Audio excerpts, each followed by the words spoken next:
I'm speaking here today really on behalf of the brand owners in this room, including the brand owners from BASCAP and my neighbor here who's in charge of the IACC, another group of brand owners in the United States. And as brand owners, we represent billions of dollars of business to shippers and other people that live off of our legitimate business. Billions of dollars. And when I was coming down the elevator to this room, one word just resonated in my mind where somebody I heard on the elevator or in the escalator say, "We're victims of counterfeiters." I'm thinking, I don't work with victims. Plus group of people and call yourselves victims, okay? That's the whole point. There is no counterfeiter. Have you ever really met a counterfeiter? There's just a bunch of people that are aiders and abettors to delivering illegal product, namely counterfeit, from point A to point B. But a counterfeiter isn't some guy in a go-down in the backwaters of China.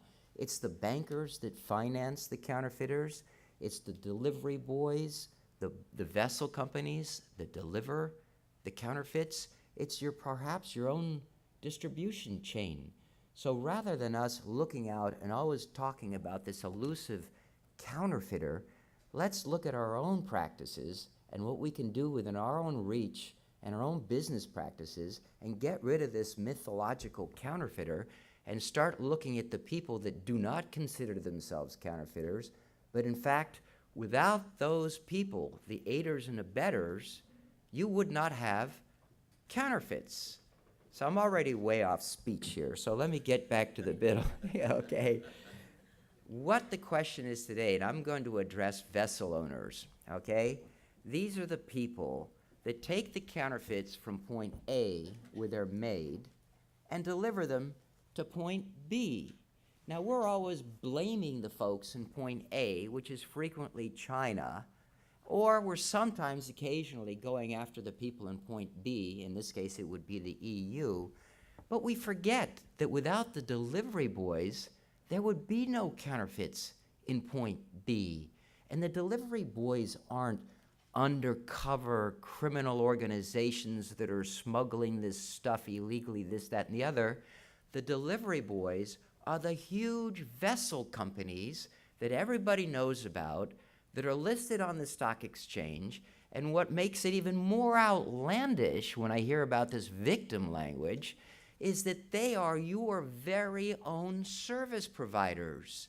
So in other words, when you're in the EU and you discover all of a sudden mysteriously a container of counterfeit product in the EU, you're shocked.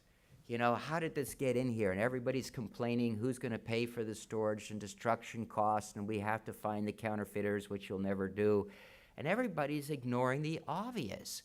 The people who are delivering those counterfeits are huge shipping companies that, again, are your service providers. So there's Maersk, CMA CGM, I think one called Haunda. They all work for you. So let's get real. Let's get back into the parameters of what we can control. And what I'm going to talk today is, as in the intermediary, are in fact the shipping companies that are delivering the counterfeits.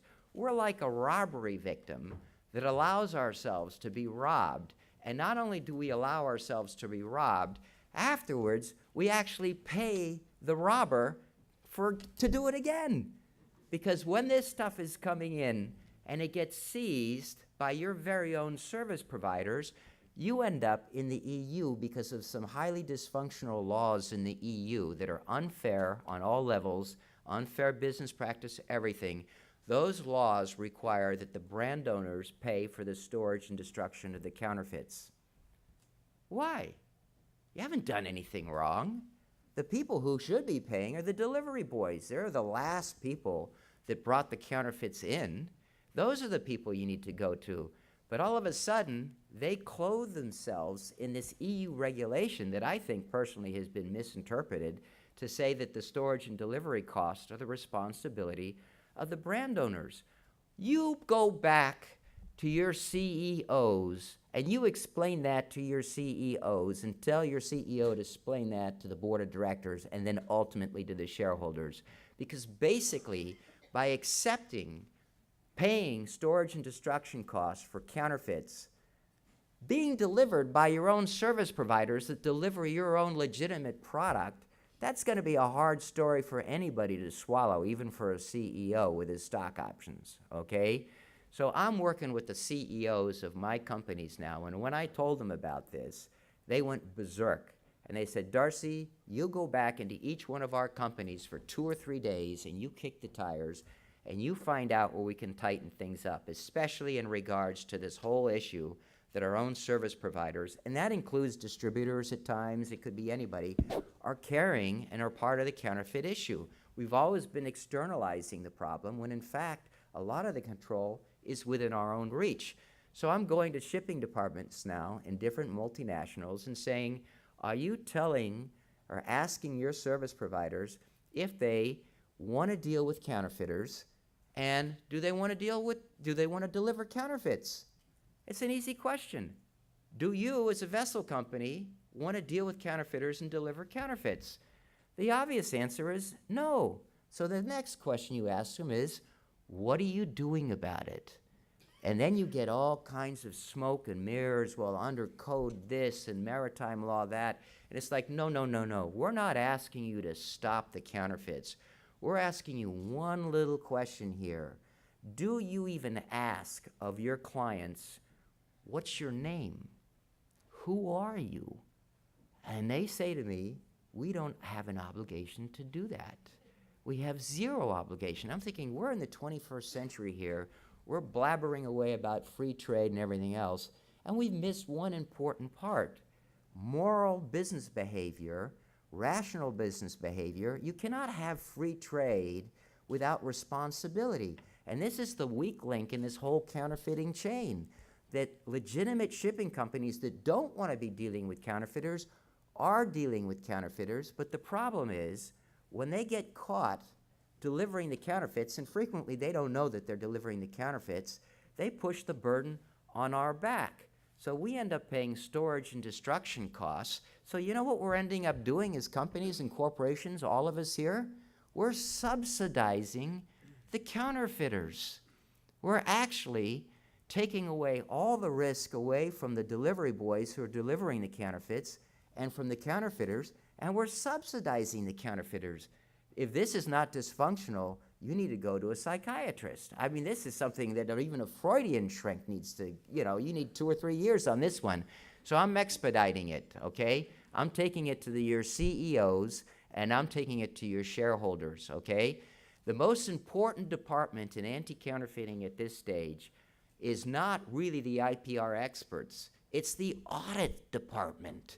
Take it to your corporate compliance department, your audit department, which I'm doing with my clients. And I'm saying, look, you're actually subsidizing the very people that are delivering the counterfeits. So, you're paying a fortune for this. Storage and destruction costs for chemicals is magnificent, also for shoes or for anything else.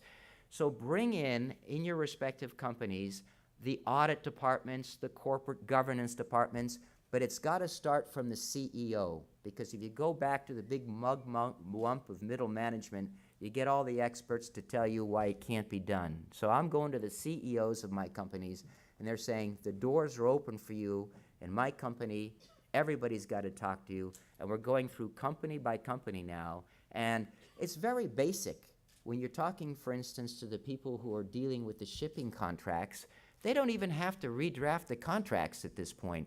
All they've got to do is take their finger and push the send button to all the people that are delivering product for you, the vessel companies, to say, dear vessel company, dear service provider, we want to make sure that you know your customers. We're putting you on notice now.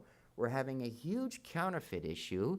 We suspect that you are inadvertently at times delivering the counterfeit, but we would like to put you on notice now that we expect you as a reasonable business partner, as a service provider to us, that if you want our business, you're going to start a due diligence program. And it's going to be very basic.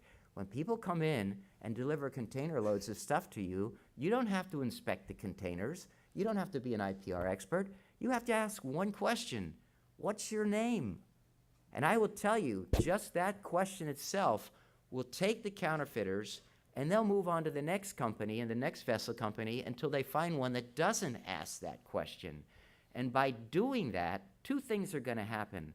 You're going to make the job of customs in the import country a lot easier, because when they're profiling containers, they're going to know 1 or 2 years down the line, when this is all set up, which vessel companies have a Know Your Customer program and which don't, and they're going to search the vessels that don't want to know their customers, and that's where they're going to find the contraband and the counterfeit.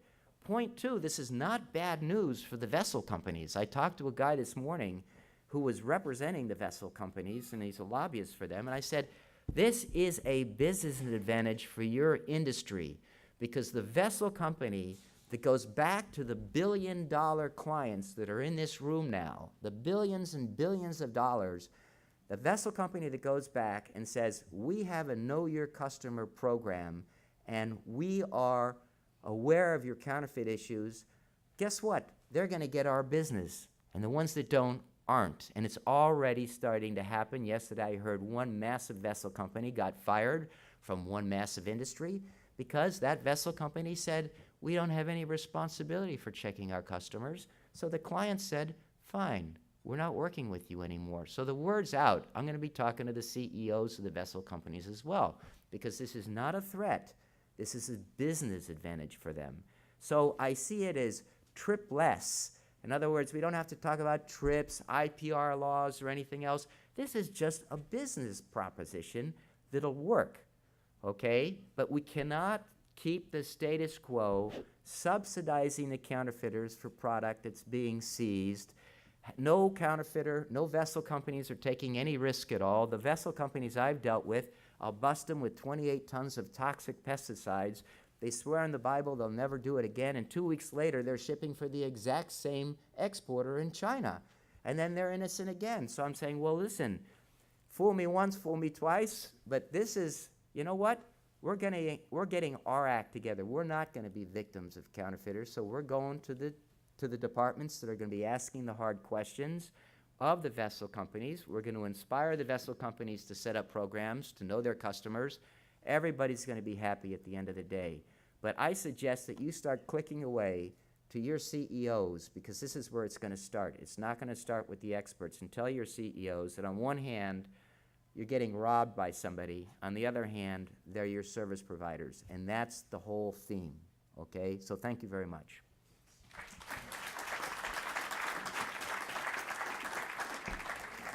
Thanks, Darcy. Plenty of passion there, which is good. Bob, do you want to go next? Sure. Thanks.